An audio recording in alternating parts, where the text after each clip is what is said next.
ini kita berangkat lagi ke Spanyol. Kita beli Real Madrid. Oke. Itu kita rubah namanya jadi Real Masjid. Wah. Yusuf Mansur, klub Real Madrid bisa kita beli.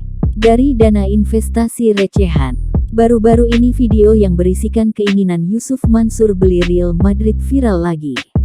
Tampak Yusuf Mansur tak hanya ingin membeli, bahkan sampai mengganti nama klub sepak bola ternama asal Spanyol tersebut. Pendakwah ini mengatakan biaya untuk membeli Real Madrid itu didapat dari investasi yang tengah dirintisnya. Selain itu, Yusuf Mansur menambahkan keuntungan bisnisnya. Petreng juga dapat membuat impiannya untuk memiliki klub sepak bola besar di dunia. Di lain kesempatan, pria 45 tahun itu mengutarakan alasannya ingin membeli klub Real Madrid. Akan tetapi, keinginannya tersebut justru ramai dikritik.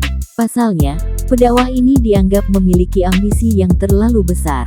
Terlebih selama ini, jejak rekam investasinya tak begitu baik. Jangan lupa subscribe, share, komen, dan like ya.